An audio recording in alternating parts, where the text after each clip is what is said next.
O mês de maio ele está na agenda nacional como um mês muito importante para enfatizarmos o princípio da proteção integral de crianças e adolescentes.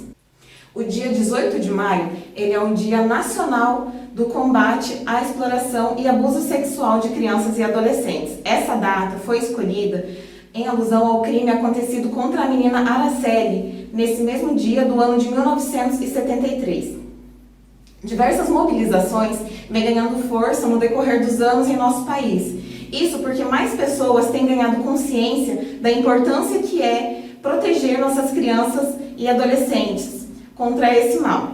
E para isso, convidaremos o educador Eduardo para conduzir uma série de perguntas sobre o tema.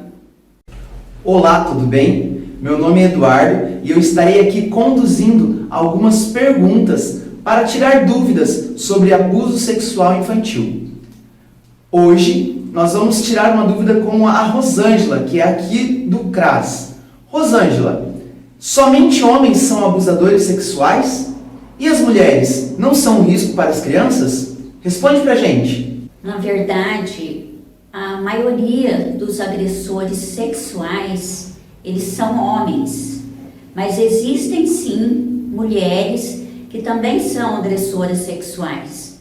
Devemos ficar atentos, porque não é o gênero que define se alguém é ou não é um risco para a criança e o adolescente. Obrigado, Rosângela. Por muitas vezes, nós achamos que o abusador possui algum padrão ou algum estereótipo. Lia, você pode desmistificar isso pra gente? Quando se fala de abuso sexual entre crianças e adolescentes, é importante ressaltar aos pais que eles são os primeiros a serem alvos, aliciados e conquistados por esses abusadores.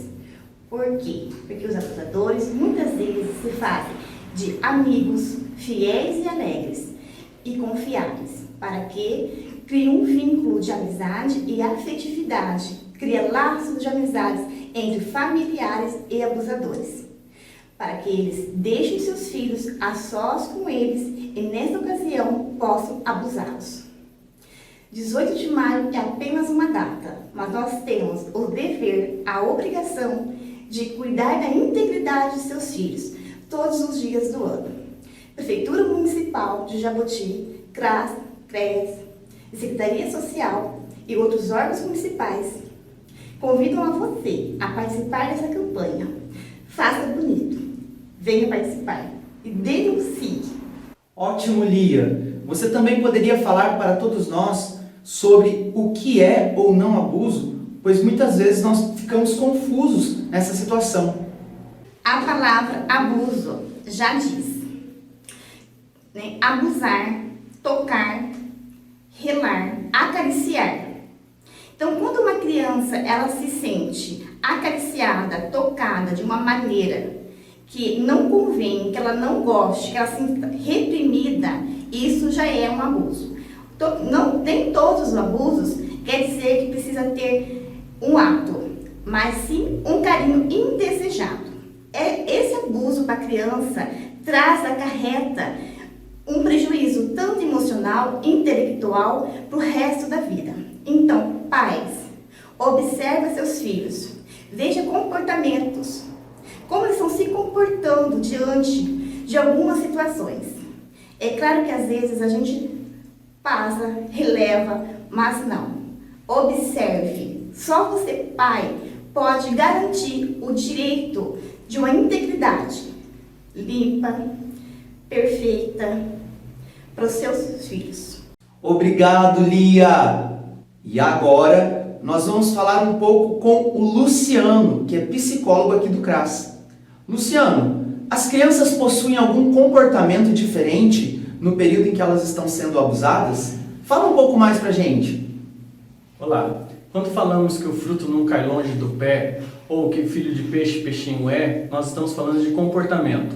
Comportamento na qual o filho ou a filha é muito parecido com o dos pais, né? Então sabemos dizer que comportamento é esse, o que ela apresenta, como ela se representa ao mundo. Com o abuso sexual infantil, podemos ver mudança de comportamento, né? Então a criança fica retraída, a criança começa a ter medo, a criança começa a chorar, né? E diversos outros comportamentos que surgem ali de diferente na vida dela. Nós, pais e responsáveis, devemos estar atentos a essa mudança de comportamento, ficar esperto, ficar de olho, perceber mudanças na escola, mudanças dentro do dia a dia, mudanças dentro de casa, né? Se a criança fica retraída com a presença de outros desconhecidos ou com a presença do abusador. Então nós pais temos que perceber essa mudança de comportamento e aí ficarmos atentos e procurar saber o que é a causa dessa mudança de comportamento. O que motiva ela estar? Então é sempre uma conversa, sempre um diálogo, nada como incriminando, nada como sendo abusiva com a criança do jeito que for conversar com ela, tirando a força, querendo através da violência arrancar o que a criança está sentindo ou achar que é uma frescura dela. Sempre com um bom diálogo, a boa conversa, né? Tentar entender o que está passando na cabeça dessa criança ou desse adolescente, tá bom? Então sempre atento nessas mudanças de comportamento que ela vai apresentar no seu dia a dia. Valeu, Luciano, muito obrigado. Eu tenho certeza que tirou muitas dúvidas. Falar com um estranho pode ser um risco para as nossas crianças? Quem vai comentar um pouco sobre isso é a Jaqueline. Diz aí pra nós, Jaque. Então, Eduardo, nem sempre, né? Nós fomos orientados, quando éramos crianças, sempre a não conversar com estranhos. Mas, nesse caso de abuso sexual infantil, nem sempre o abusador é um estranho.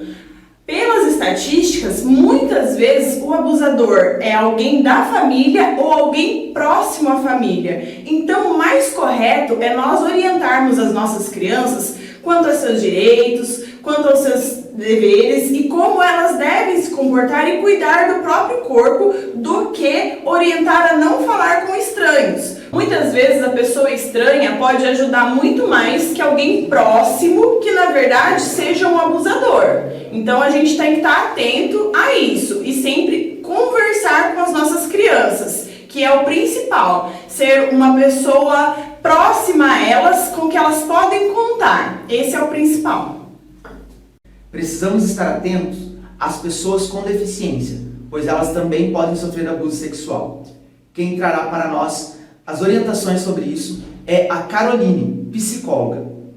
Você sabia que estudos e pesquisas mostram que as pessoas com deficiência e crianças sofrem muito mais abuso sexual que as outras pessoas? Justamente por conta da questão da vulnerabilidade. Muitas delas não conseguem falar ou fugir de situações como essa. Por isso é que nós devemos estar atentos aos sinais que essas pessoas manifestam. Não negligencie, esteja atento, ouça e acolha. E Carol, fala para nós um pouco mais sobre a importância da educação sexual dentro das famílias, na escola, para que possamos prevenir o abuso sexual infantil. Educação sexual é importante e é diferente de sexualizar uma criança. Nós educamos uma criança sexualmente quando nós ensinamos a ela quais são os limites, até mesmo nas relações afetivas que elas possuem.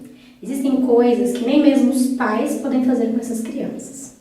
E por isso elas devem saber quais são os limites e o que é certo e o que é errado. Ter consciência de si evita muita coisa. Sexualizar uma criança é, por exemplo, ficar perguntando para ela: cadê os namoradinhos? Ou dizer, quando uma criança está ainda na barriga, que ela vai passar o rodo quando crescer. Isso é errado. Nós não devemos apoiar essas causas. Pelo contrário, nós não devemos ser negligentes a isso, e educar sexualmente é diferente de sexualizar uma criança. Obrigado, Carol. E aí, você que acompanhou todas as nossas perguntas, pode ter surgido a dúvida do que fazer caso você perceba essas condições de abuso sexual infantil. Você precisa denunciar e para isso você pode recorrer ao Conselho Tutelar, ao número Disque 100 ou ao portal da Prefeitura na aba CMDCA. Obrigado por ter nos acompanhado até aqui eu tenho certeza de que juntos nós podemos combater ao abuso sexual infantil.